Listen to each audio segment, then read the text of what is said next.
Hello সবাইকে, আমি ইতি মণ্ডল আবার একটা ভিডিও নিয়ে চলে এসেছি। তো আমি কিছুদিন ভিডিও দেয়নি কারণ আমার কাজ ছিল তাই। তো এটা হবে ব্রাকেট ব্লাউজ। ব্রাকেট ব্লাউজ তো আমার বডি তো সেরকম মনে নাই, তো আমার কাস্টমার এই মাপ দিয়েছে ব্লাউজে। তো এই ব্লাউজের অনুযায়ী এই দুটো পিস একসঙ্গে আমি কাপড় কাটিং করব। যদি ভিডিও ভালো লাগে প্লিজ আমার চ্যানেলকে সাবস্ক্রাইব করে নিও, আর ভিডিও আর শেয়ার করে দিও, আর কমেন্ট করো, একটা মিষ্টি দেখে কমেন্ট করো। তো আমি কাস্টমারের চেস্ট মেপে নেই। তো এই যে দাগ দেখতে পাচ্ছ, এই দাগের কাছে রেখে এভাবে মেপে নেবেন। তো আমার কাস্টমারের বডি হলো এখানে, এই যে মুখটা আছে এখানে, মুখের কাছে রাখতে হবে। তো আমার কাস্টমারের বডি হলো 8 মানে 32। কাস্টমারের চেস্ট হলো মানে চেস্ট বডি 32-এর হলো। কোমরটা মেপে নিব, কিভাবে কোমর মাপতে হয় দেখলেন। তো এভাবে করে কোমর পুরো মেপে নিব। তো কোমর হলো টোটাল 26.5। কোমর হলো টোটাল 26.5। দেখতে একটু উল্টো সাইডে কেমন আসছে। কোমর 26 আর হাতা কত হচ্ছে এটাও একবার দেখে নেব।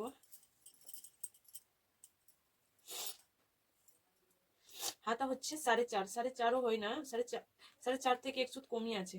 আমার কাস্টমার 2 সুত কম আছে। আমার কাস্টমার বডি হলো 32, হাতা হলো 4 আর কোমর হলো 26 মানে 26.5। আর এই যে আমার পয়েন্ট আছে কাস্টমারের বডি, এইটা হলো মেন। তো আমি এটা একবার মেপে নেই কত আছে এখানে, এভাবে করে এটাকে পয়েন্ট বলে মিডল পার্ট। তো এটা এখানে মেপে নেই কত আছে। তো এটা অনেক জরুরি। তো এখানে 5.5 আছে, মানে আমার যে সাইজের বডি দিলে হয়ে যাবে, খাপ দিলে হয়ে যাবে। তো এবার কাটিং শুরু করি। যদি বুঝতে অসুবিধা হয় প্লিজ আমাকে কমেন্ট করো, আমি তোমাকে অবশ্যই তো রিপ্লাই দেওয়ার চেষ্টা করব। তো এখানে আমি লেন্থ নিলাম, এখানে লেন্থটাও মেপে নেই কত আছে। এখানে এইভাবে করে পুটের কাছে রাখবা আর নিচে টোটাল লেন্থ নেবা। তোমার কাস্টমারের লেন্থ আছে টোটাল 13। তো এখানে আমি 1.5 ইঞ্চি বেশি দিব। তো 13কে 14.5 করতে হবে। যখনই ব্লাউজের মাপ থেকে কাস্টমারের ব্লাউজ বানাবো তো 1.5 ইঞ্চি বেশি দিবা। তো আমি এর লেন্থ রেখেছি 14.5,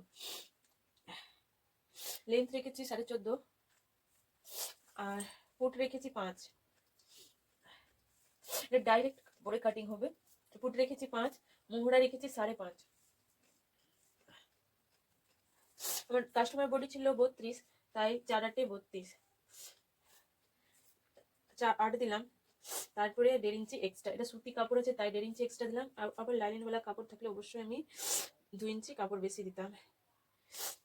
তো এখানে 1.5 ইঞ্চি এক্সট্রা দিলাম। আর এই যে আমার টোটাল 9.5 হলো, তো আমি এখানে 8.5 দিব কোমরে। এই সেলাইয়েরও আমি ভিডিও দিব, যদি এই সেলাইয়ের ভিডিও যদি দেখতে চাও তো অবশ্যই কমেন্ট করো, আমি অবশ্যই এই সেলাইয়ের ভিডিও পোস্ট করব। মোহরাই নিলাম আমি 1 ইঞ্চি। আর এভাবে হাফ ইঞ্চি ডাউন করে দিবে, হাফ ইঞ্চি এই সাইডে বেশি নিবা, তো ফিটিংসটা খুব সুন্দর হবে আর বুঝতে একটু অসুবিধা হবে না। তো আমি কাস্টমারের পিঠ দেখে নিব কত পিঠ আছে। 4.5, আমার কাস্টমারের পিঠ 4.5 আছে। তো আমি এখানে নিলাম 5। তো এখান থেকে নিচে সাইড থেকে হলো টোটাল 9.5। এখানে নিলাম 2.5। যদি তুমি তোমার কাস্টমার পিঠ যদি বেশি খেলাতে চাই তো তুমি 3, 3.5, 4 নিতে পারো, কোনো ব্যাপার নাই। তো আমার এটা কাস্টমার বেশি পিঠ চাইনি তাই আমি 2.5 নিলাম। পুটে নিলাম 2। পুটের কাছে 2 থেকে বেশি নিবা না, নয়তো কাট পড়তে লেগে যাবে, তখন অনেক অসুবিধা হবে। তারপরে এখানে গোল পিঠ হবে, যে গোল রাউন্ড করে দিলাম। তারপরে কেটে নিব। আমার ভিডিও যদি বুঝতে অসুবিধা হয় প্লিজ, আর যদি কাঁধ পড়ার অসুবিধা থাকে তাহলে এখানে হাফ ইঞ্চি এভাবে নিয়ে নিও, তাহলে কাঁধ 100% গ্যারান্টি কাঁধ পড়বে না। তা আমি এভাবেই করছি।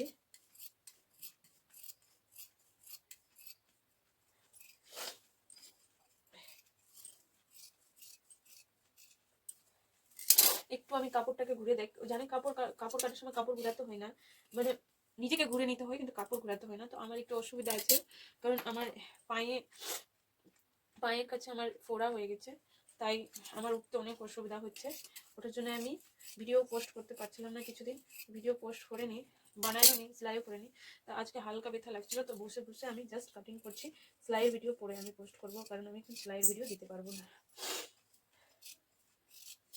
বসতে অনেক অসুবিধা আমার। তো হয়ে গেল এটা আমার পিঠ কাটিং।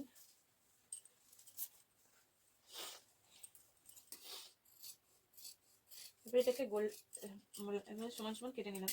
এই যে পার্ট আছে এটাকে অবশ্যই ফেলবেন না, কারণ এর মধ্যে হুক আর হুকের ঘাট খুব সুন্দরভাবে হয়। আমি হুকের ঘাটই করি, তোমরাও যদি সুবিধা মনে হয় তো অবশ্যই করো। আমি তোমরা কোথায় থেকে হুকের ঘাট বের করো ওটা তোমাদের, আমাকে এখান থেকে করতে খুবই সুবিধা হয়। তো এটা আমি রেখে দিলাম বেল্ট পার্টের জন্য। তারপরে এখানে আমি দাগ দিলাম। তো আমি এখানে একটা স্ট্রেট লাইন নিয়ে নিচ্ছি, কারণ এখানে আমার দুটো কাপড় একটু অসুবিধা হতে পারে। 1/2 ইঞ্চি আমি ছেড়েই স্ট্রেট লাইন নিচ্ছি যাতে আমার পরে থেকে অসুবিধা না হয়। তার এখান থেকে আমি 2 ইঞ্চি বেশি নিব, এটা ডাইরেক্ট কাপড় আছে তাই ডাইরেক্ট পরে যখনই কাটিং হবে 2 ইঞ্চি বেশি নিও, তাহলে পরে থেকে অনেক অসুবিধা হবে কাটিং করার সময়। তো আমি এটা 2 ইঞ্চি বেশি নিলাম। তারপর এখানে স্ট্রেট একটা লাইন টেনে নিলাম। তারপর এভাবে কাপড়টাকে রেখে, এই কাপড়টা অনেক ছোট হয় তো সবসময় কাপড় মানে বাঁচিয়ে রাখার কাজ, মানে বাঁচিয়ে রেখে কাজ করার চেষ্টা করো। তো আমি এভাবেই কাজ করি। তো এখান থেকে এটা একটা দাগ দিয়ে দিলাম। তারপরে এটাকে এভাবে রেখে তারপর পিছন পাটকে হুবহুব, মানে পিছন পাটের সময় সামন পাটকে হুবহুব দাগ দিতে হবে। আমি হুবহুব ভাবে দাগ দিয়ে দিচ্ছি। তো আমার দাগ দেওয়া হয়ে গেল। তো এটার আমার পিছন পাটের কোনো দরকার নাই, তো আমি পিছন পাটটা রেখে দিলাম সাইডে। সাইডে রাখার পর এটা হলো মেইন পার্ট, আমার ব্রা কাটের এটা মেইন পার্ট হলো। তো এটাকে ভালো করে দেখো। তো আমি এটার মানে এটা গোলা আছে, গোলার টোটাল লেন্থ নিলাম আমি 7। তারপরে একটা 5.5 আমি দাগ দিয়ে দিব। 5.5 একটা দাগ নিলাম, এই যে আমার 5.5 আর এটা টোটাল 7। তো আমি এখান থেকে 3 ইঞ্চিতে, আমি গোলা বেশি খেলাতে চাই না, তাই এখানে 3 ইঞ্চি দাগ নিলাম। এই যে 3 ইঞ্চিতে একটা দাগ দিয়ে এভাবে রাউন্ড শেপ করে নিলাম। তারপরে এখান থেকে কত নিতে চাও তোমার মেন পয়েন্টের জন্য, তো আমি মেন পয়েন্টের জন্য এখান থেকে 10.5 রাখলাম, 10.5 নিলাম। তারপরে এটা সূত্র অনুযায়ী বলে দিচ্ছি জাস্ট, এটা আছে আমরা এটা 32 আছে, 32কে 10 দিয়ে ভাগ করলে সমান সমান হবে 3 ইঞ্চি। তো আমি 3 ইঞ্চি প্লাস 3 ইঞ্চি প্লাস 1 ইঞ্চি এভাবে নিলাম। তো আমার টোটাল কত হলো 7। তো আমি টোটাল 7-এ দাগ দিয়ে দিলাম। এটা হলো আমার টোটাল 7। তো এবার 7-এর অর্ধেক করতে হবে 3.5। তারপরে এখানে 15 ইঞ্চি করে উঠাতে হবে, তোমরা চাইলে 1 ইঞ্চি উঠাও, কোনো ব্যাপার না। আমি 15 ইঞ্চি উঠিয়েছি। 15 ইঞ্চি উঠিয়ে এই মিডিল পার্টটার সঙ্গে এভাবে দাগ দিয়ে দিতে হবে। তারপরে এখানে 1/2 ইঞ্চি মোহরের কাছে 1/2 ইঞ্চি এটা ডাউন করতে হবে, না তো গোবল সাইডে মানে মোহরের কাছে, গোবলের কাছে কাপড় কুচকাবে, তখন দেখতে ভালো লাগবে না আর কাস্টমারের কমপ্লেন আসতে থাকবে। তো এটা হলো গোবল পার্টটা। তো হয়ে গেল। এখান থেকে 2.5 ইঞ্চি, এটা কম্পালসারি 2.5 বা তোমার অনুযায়ী। তো আমি এখান থেকে 2.5 ইঞ্চি নিলাম, 2.5 ইঞ্চি নিয়ে এভাবে দাগ দিয়ে দিলাম। তারপরে এটাকে এভাবে রেখে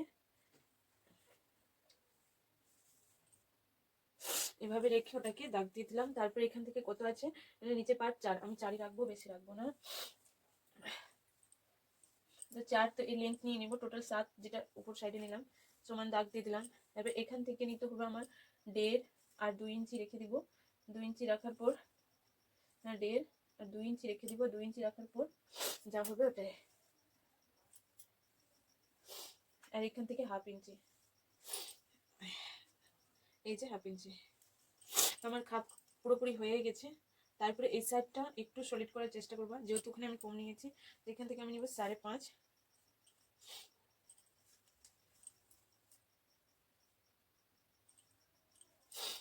আর একটু তিরচা ভাবে এভাবে করে করতে হবে। তো আমার খাপ হয়ে গেছে, এভাবে পিনগুলো লাগিয়ে দিই। তো আমার খাপ একটু হেলে গেলে খুব অসুবিধা হবে, খাপ পুরোটাই খারাপ হয়ে যাবে। তো আমি কাটিং করতে শুরু করি।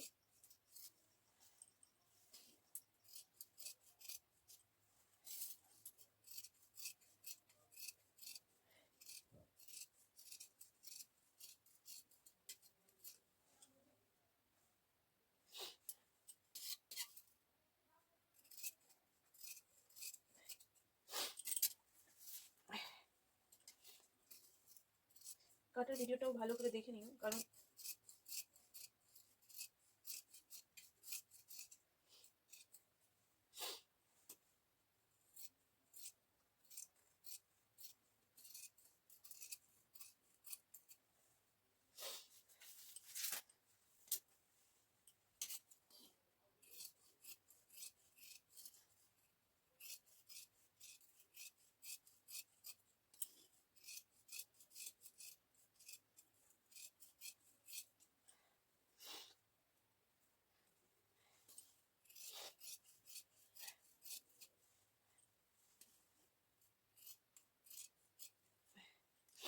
এই হয়ে গেল আমার কাটিং এর ভিডিও। এই বেল পার্ট, মেন বেল পার্টটা কাটা। তো এই যে পিছন পার্টটা নিলাম, পিছন পার্টটা নিয়ে এভাবে করে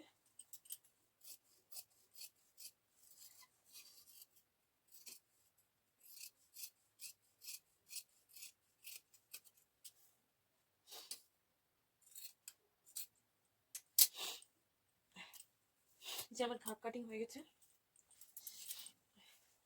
তারপরে হাতা। তো আমার কাস্টমার এটা হাতা গ্লাস হাতা চেয়েছে, তো একে আমি মানে যেটুকু কাপড় হয় গ্লাস হাতা নেই।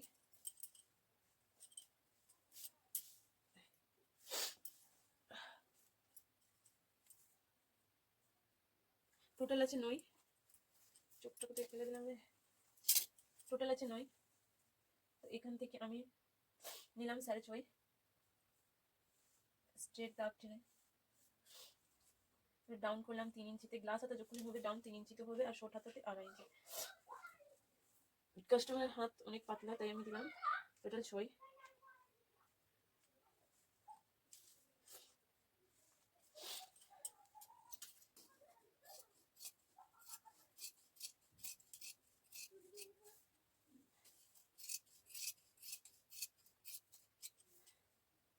মিডিলে কাট করে নিলাম। এটা হলো গ্লাস হাতা, আর এটা নিবে শর্ট হাতা।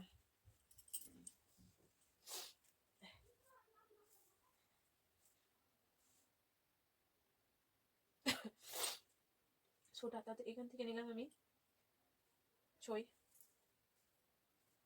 এখান থেকে 6 ইঞ্চি নিলাম, 6.5 ডাউন করলাম 2.5 ইঞ্চিতে।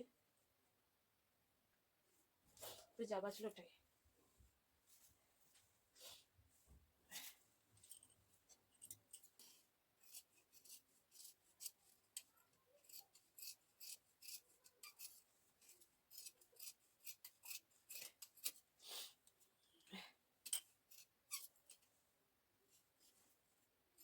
এটা হবে আমার ফুদনা ডরি,